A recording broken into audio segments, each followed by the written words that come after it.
Welcome to Pennsylvania. Pursue your happiness. A new way of cutting your lawn. On your bike, got the blade up front, just pedal along, whiz around the yard. Hey everybody, this is Mark the Lost Traveler, and we're ready to travel. I'm at the Flight 93 National Memorial, a common field one day, a field of honor forever. And this is where, on September 11, 2001, at 10:03 a.m., United Flight 93 crashed into the field. And the memorial is a tribute to the passengers and the crew of Flight 93.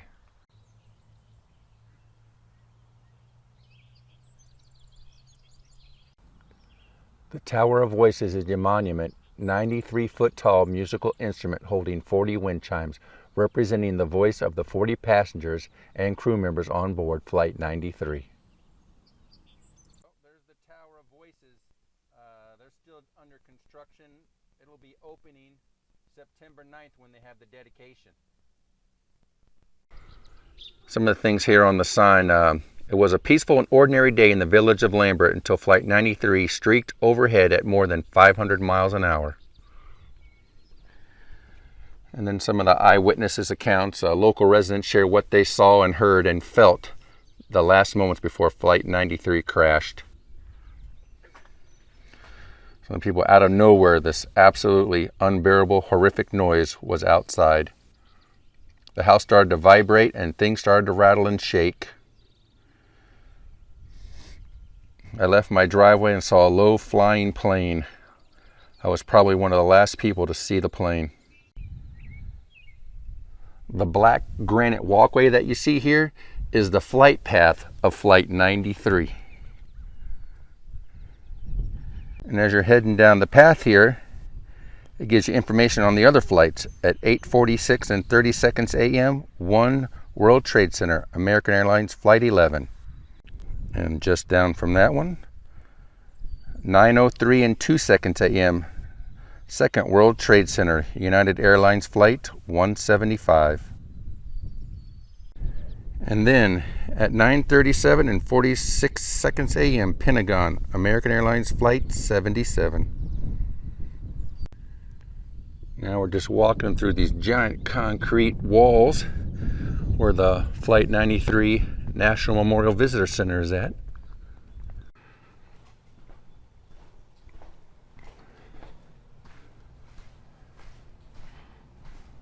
Not sure if they're open. They might be. Yes, they're open.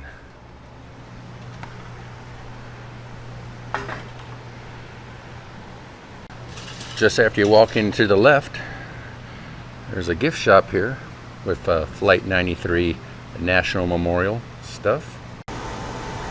All kinds of books here on this wall on the 9/11.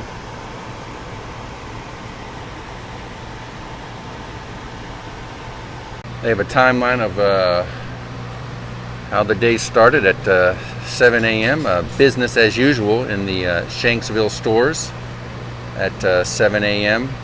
Newark International Airport in New Jersey, Captain Jason Dalla and First Officer Leroy Homer begin preparing to fly United Airlines Flight 93 to San Francisco, California. 7:20, Flight 93 begins boarding at Gate 17A. At 7:59, American Airlines Flight 11 takes off from Boston, Massachusetts for Los Angeles, California with 92 people aboard. 8:14 a.m., United Airlines Flight 175 takes off from Boston for Los Angeles with 65 people aboard. At 8:16, classes begin in Shanksville Stony Creek School for approximately 490 children in kindergarten through grades 12. At 8:20 a.m., American Airlines Flight 77 leaves Washington, D.C. for Los Angeles with 64 people aboard. And at 8:42 a.m., Flight 93 takes off with 44 people aboard after a delay of about 25 minutes due to heavy air traffic at Newark. Just above the timeline, it was a beautiful September morning with blue skies, just a normal day.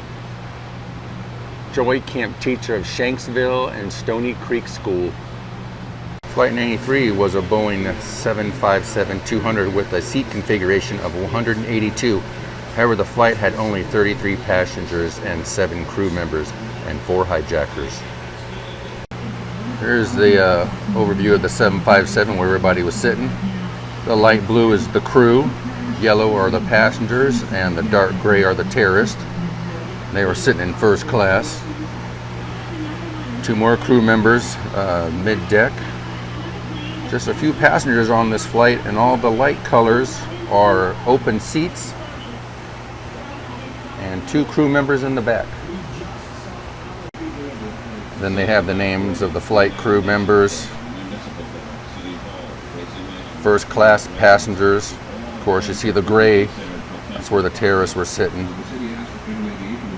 And then the coach passengers.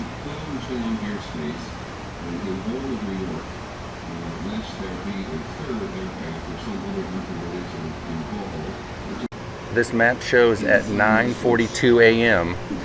Unsure of the number of possible hijackers, the FAA orders all aircraft over the United States, which was about 4,500 planes, to land at the nearest airport. And at 9:05 a.m., White House Chief of Staff Andrew Card to President George W. Bush, a second plane hit the second tower. America is under attack. There's another timeline of the plane when it took off from Newark. I'll just go over a little bit because there is a lot to take in here. At 9:42, Flight 93 took off. And then at 9:28, the terrorists took over just before they got to Cleveland. They started turning around Cleveland. And at 9:57, the passengers and the terrorists started to struggle. And at 9:03, plane crashed in Shanksville. Desperate decision. These are all the calls from the flight starting around 9:30. I won't read all of them, but at 9:30, passenger Tom Burnett leans from his wife that the 2 planes have crashed into the World Trade Center. At 9:44, Tom Burnett tells his wife that a group of us are getting ready to do something.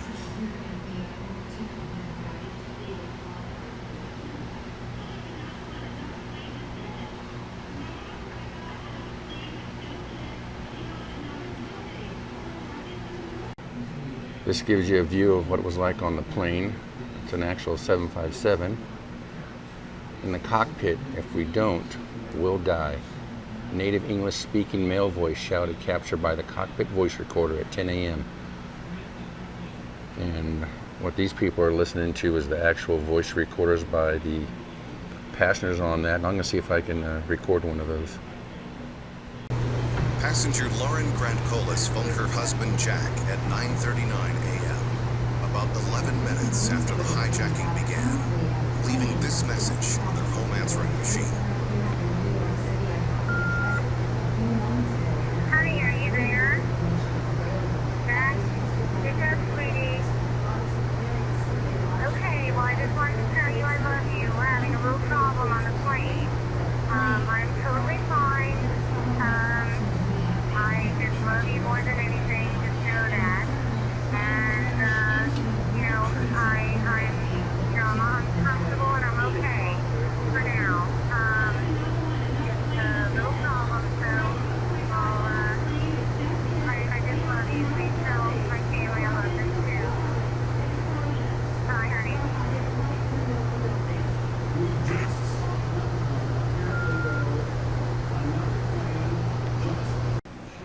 The violence of the 163-mile-an-hour crash reduced the 155-foot-long aircraft to unrecognizable fragments. This debris and thousands of other pieces of wire, metal, and insulation is scattered across acres of the field and woodlands.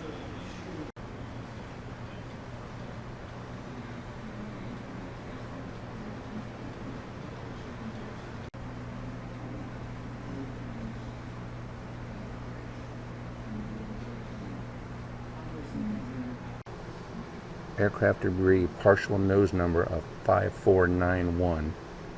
Fuselage pierced by the metal fragments, and the above piece is the tail section.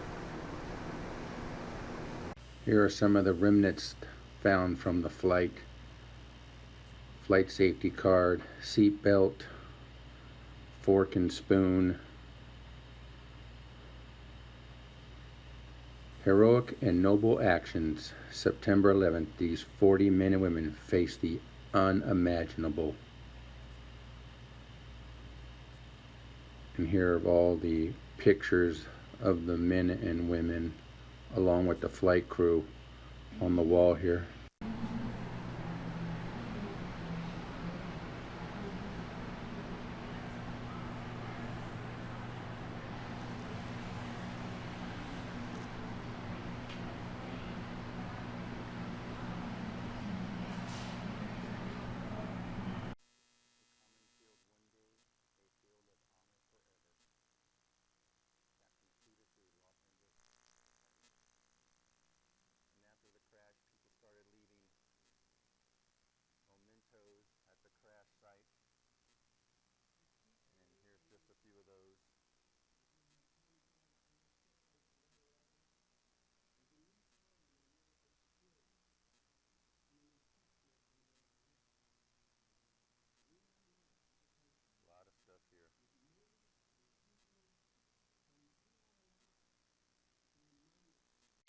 The wall here has the names of everybody who lost their lives on that day.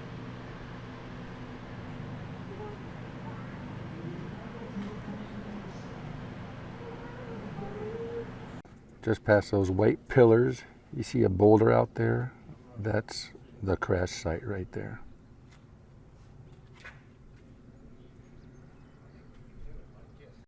This was the command center area, just down from the crash site. And that's what it looked like. While the investigation was completed in 13 days, the global investigation on September 11th still continues.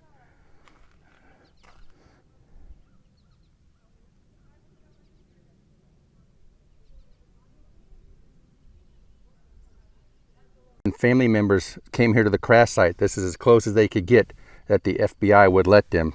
So they saw where the crash is, just where those white pillars are, and the command post.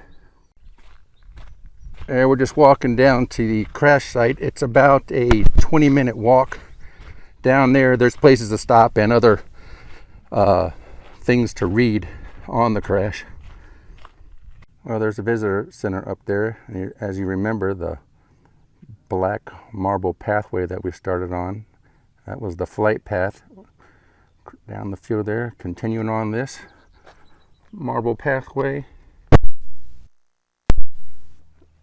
past the names, and they're in alphabetical order of all the passengers and flight crew.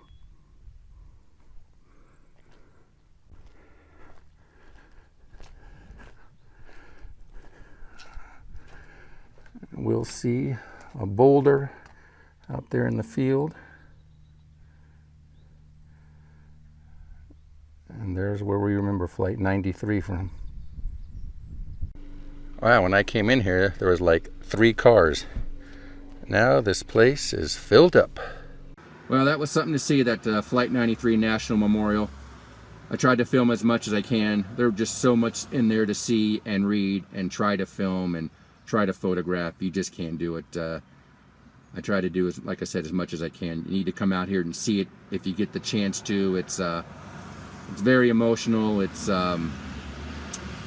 really hard to put into words. The walk from the visitor center down to the boulder where the plane crashed is about a 20-minute walk, and they had all the names on the wall of all the passengers. And then back at the visitor center, you could listen to the phone calls of the passengers to their final loved ones there on, they had about 15-20 minutes left before the plane crashed. So just a lot going on there. So I tried to capture as much as I can, like I said. So that'll do it for me. And on that note, traveler out.